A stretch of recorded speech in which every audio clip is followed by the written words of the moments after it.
1,23,000 seeds தான் இருக்கு. 24 லட்சம் பேர் இந்தியாவில் வந்து ஒவ்வொரு வருடமும் நீட் தேர்வை எதிர்கொள்றாங்க. அப்போ மீதி இருக்கக்கூடிய 22 லட்சம் பேர் வந்து எங்கே போய் படிப்பாங்க? எல்லாருமே வந்து பார்த்தீங்கன்னா வெளிநாடுகளில் போய் படிக்கிறதுக்கான முயற்சிகள் வந்து சில பேர் பண்ணுறாங்க, சில பேர் ரிப்பீட் பண்ணுறாங்க. அப்போ அப்ராடில் போய் படிக்கணும்னா எம்பிபிஎஸ்க்கு என்னெல்லாம் வாய்ப்புகள் இருக்குது, எப்படியெல்லாம் போகணும் அப்படின்றத தான் டீட்டெயில்டாக நம்ம இந்த வீடியோவில் பார்க்க போகிறோம். நான் உங்கள் கோவிந்தராஜ் ஆர்ஜிஆர் அகாடமி சார்பாக உங்கள்கிட்ட பேசியிருக்கேன்.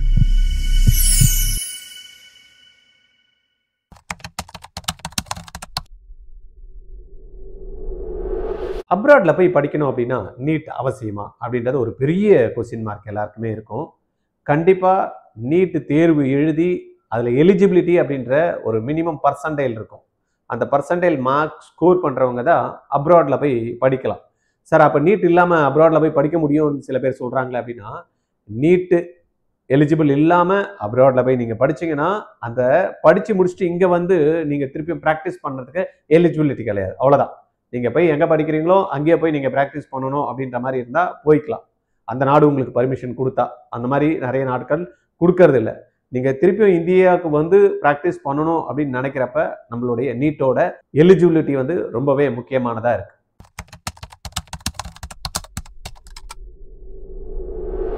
வெளிநாடுகளில் போய் படிக்கணும்னா எது சார் பெஸ்ட் கண்ட்ரிஸ்ன்னு நிறைய பேருக்கு ஒரு குழப்பம் இருக்குது. பெஸ்ட் கண்ட்ரிஸ்னால் நம்ம எல்லாருக்குமே தெரியும். யூகே, யூஎஸ்ஏ, கனடா இதில் எல்லாம் படிக்கலாம். இதிலெல்லாம் போய் படிக்கணும் அப்படின்னா அமௌண்ட் வந்து கொஞ்சம் கூடுதலாக ஆகும். ரெண்டாவது அங்கெல்லாம் வந்து பார்த்திங்கன்னா எக்ஸாம்ஸும் போய் எழுதணும். பட் நம்ம ஓரளவுக்கு அமௌண்ட் கம்மியாக இருந்து நம்ம பக்கத்தில் இருக்கக்கூடிய நாடுகளில் படிக்கணும் அப்படின்னா நம்மளுக்கு தெரியும். கனடா இருக்குது, நம்மளுடைய பக்கத்து நாடே சைனாவில் படிக்கலாம், நம்மளுடைய உறவு நாடு நண்பன் நாடுன்னு சொல்லக்கூடிய ரஷ்யாவில், தென் வந்து அவங்க இப்போ போர் நடந்துட்டு இருக்கக்கூடிய உக்ரைனு, கிர்கிஸ்தான், கசகஸ்தான், இந்த மாதிரி பிலிப்பைன்ஸு, மொரீஷியஸ் அப்படின்னு நிறைய நாடுகள் வந்து பார்த்திங்கன்னா இருக்க தான் செய்து. எல்லா நாட்டிலையுமே நம்ம போய் படிக்கலாம்.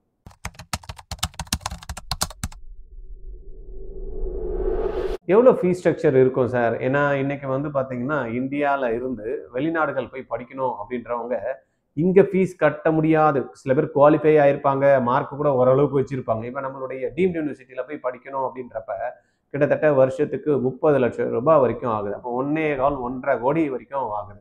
அப்போ மார்க் இருந்து கூட இங்கே இருக்கக்கூடிய டீம்டு யூனிவர்சிட்டிஸோ இல்லை என்ஆர்ஐ கோட்டாவில் சீட்டு எடுக்கக்கூடியவங்களோ அவ்வளோ ஃபீஸு பே பண்ணி படிக்க முடியாத ஒரு சுச்சுவேஷனில் இருக்குது. அந்த மாதிரி இருக்கிறவங்க என்ன பண்ணுறாங்க, வெளிநாடு போய் படிக்கிறாங்க. இல்லை ஃபீஸு நல்லா கட்ட முடியும் அப்படின்றவங்களும் சில நாடுகளில் போய் படிக்கிறாங்க. இந்த ஃபீஸ் ஸ்ட்ரக்சர் நம்ம எடுத்துட்டோம்னா குறைஞ்சது ஒரு 15 லட்சம் ரூபாயில இருந்து நம்மளுக்கு வந்து தாராளமாக இருக்குது. சில இடத்துலலாம் பார்த்தீங்கன்னா ஃபீஸ் அப்படின்னு எடுத்துனா 3 லட்சம் ரூபாய்க்கே வெறும் டியூஷன் ஃபீஸ் இருக்குது. பட் நம்ம வெறும் டியூஷன் ஃபீஸ் மட்டும் போய் படிக்க முடியாதுன்னா அங்கே போய் தங்கணும், சாப்பிடணும், அதுக்கப்புறமா பார்த்தீங்கன்னா விசா சார்ஜஸ் இருக்குது, டாக்குமெண்ட் சார்ஜஸ், இதெல்லாம் எடுத்தோம் அப்படின்னா குறைஞ்சது ஒரு 15லேருந்து 20 லட்சத்தில் ஸ்டார்ட் பண்ணி இங்கே எப்படி 1.5 கோடி இருக்கோ அந்த மாதிரி டிஃப்ரெண்ட் காலேஜஸில் டிஃப்ரெண்ட் ஃபீஸ் செக்மெண்ட்ஸ் இருக்குது.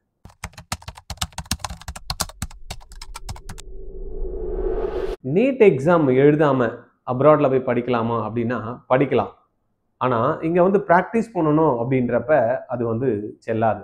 நிறைய கன்சல்டன்சி என்ன பண்ணுறாங்க, நீட் இல்லைன்னா கூட பரவாயில்ல, நீங்கள் வாங்க, உங்களை நாங்கள் வெளிநாட்டில் படிக்கிறதுக்கு சீட்டு வாங்கி தரோம் அப்படின்றாங்க. அதெல்லாம் ஓகே தான். ஆனால் இங்கே வந்து ப்ராக்டிஸ் பண்ணணும் அப்படின்னா நீட்டு கம்பல்சரி.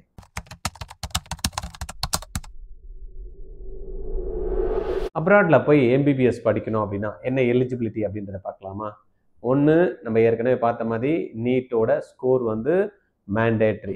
அதுவும் நீட்டில் வந்து எலிஜிபிள் ஆகிருக்கணும் அப்படின்றது. அப்புறமா +2ல் அவங்க படிக்கக்கூடிய physics, chemistry, biology and English இருக்குல்லையே, அதில் 50% மார்க் வந்து கம்பல்சரி இருக்கணும். அது இல்லாமல் விசா மற்றபடி நம்மளுடைய டாக்குமெண்ட்ஸ் எல்லாம் கரெக்டாக வச்சுருக்கணும். இந்த எலிஜிபிள் இருந்தால் தான் நம்மளால் வந்து அப்ராடில் போயிட்டு படிக்கிறதுக்கான வாய்ப்புகள் கரெக்டாக இருக்கும்.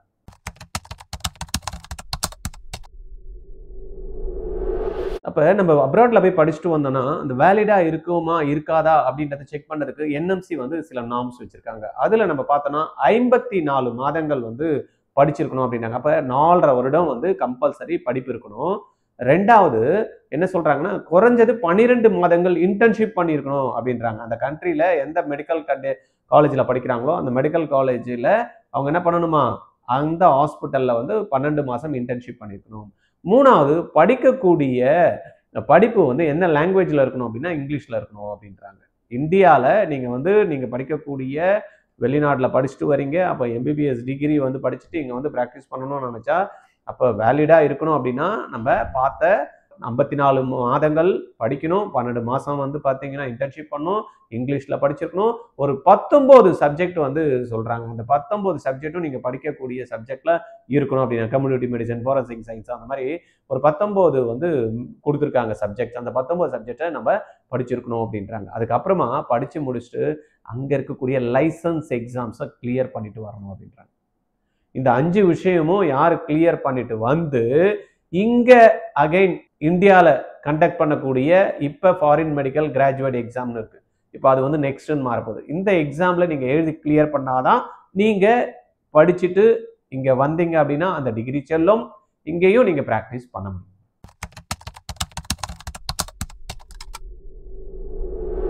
வெளிநாடுகளில் போய் நான் படிக்கணும் அப்படின்னா என்னெல்லாம் சர்டிஃபிகேட்ஸ் எனக்கு தேவையாக இருக்கணும் அப்படின்றதும் நம்ம தெரிஞ்சு வச்சுக்கணும். நம்மளுடைய 10th மார்க் ஷீட் வேணும், 12th மார்க் ஷீட் வேணும், தென் ஸ்கூலில் படித்த டிசி வேணும், அதுக்கப்புறம் நீட்டோட அட்மிட் கார்டு இருக்கு இல்லையா, எக்ஸாம் எழுதியிருப்போம் அந்த அட்மிட் கார்டு, அதுக்கப்புறம் ஸ்கோர் கார்டு, ரைட்டா, அப்புறம் நம்மளுடைய பர்த் சர்டிஃபிகேட்டு, அதுக்கு அடுத்து அது வந்து பாஸ்போர்ட்டுக்கு வந்து கண்டிப்பாக இருக்கணும், தென் விசா, இது எல்லாத்தையும் இருக்கணும். இதெல்லாம் இருந்தால் கூட எந்த கண்ட்ரியில் போய் நீங்கள் மெடிக்கல் காலேஜில் ஜாயின் பண்ணணும்னு நினைக்கிறீங்களோ அந்த காலேஜோட அட்மிஷன் லெட்டர் உங்களுக்கு வந்து கன்ஃபர்மேஷன் இருக்கணும். அப்போ தான் வந்து பார்த்தீங்கன்னா விசாவே ப்ராசஸ் பண்ண முடியும். இந்த டாக்குமெண்ட்ஸ்லாம் கிளியராக இருந்தால் தான் நம்ம அங்கே போய் படிக்கிறதுக்கான வாய்ப்புகள் நம்மளுக்கு இருக்கு.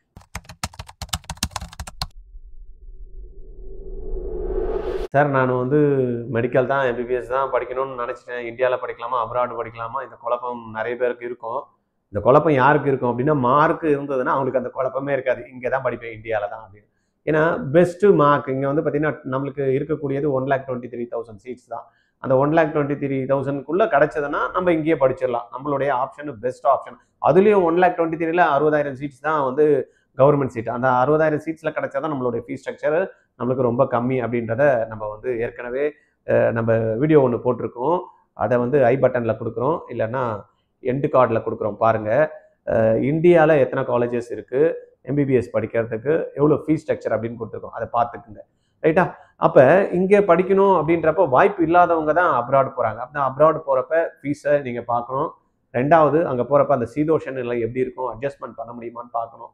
ஏன்னா சில பேருக்கு வந்து பார்த்தீங்கன்னா வீட்டில் இங்கே ஃபுட்டு வேறு மாதிரி இருக்கும், அங்கே வேறு ஃபுட்டு மாதிரி இருக்கும்.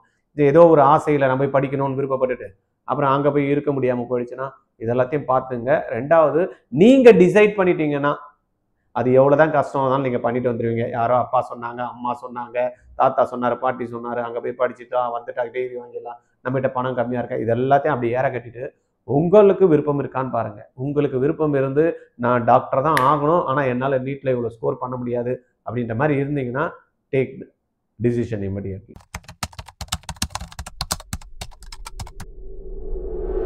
அப்ராடில் போய் படிக்கணும்னா எந்த கண்ட்ரி போகலாம், நீட் அவசியமா, என்ன டாக்குமெண்ட்ஸ் வேணும், ஃபீஸ் என்ன இருக்கும், இந்த மாதிரி நிறைய விஷயங்கள் நம்ம வந்து பார்த்தோம், ரைட்டா. உங்களுக்கு உண்மையாலேயே அப்ராடில் போய் படிக்கணும் அப்படின்னா ஏதாவது கண்ட்ரி இருந்தால் நல்லா கண்ட்ரியாக இருந்தால் ரெஃபர் பண்ணுங்க அப்படின்னா கீழே கூகுள் ஷீட் கொடுத்துருக்கோம், டிஸ்கிரிப்ஷனில் லிங்க் கிளிக் பண்ணி அதில் டீட்டெயில்ஸை ஃபில் பண்ணிங்கன்னா நம்ம ஆஃபீஸில் இருந்து உங்களுக்கு தேவையான பர்சனலாக உங்களுக்கு எந்த காலேஜஸ் போகலாம், அப்ராடில் போனால் எந்த கண்ட்ரி நல்லாயிருக்கும், இதெல்லாம் நம்ம டீட்டெயில்டாக நம்ம டிஸ்கஸ் பண்ணலாம். ஓகே, அடுத்தது இதெல்லாத்தையும் பார்த்துட்டோம்.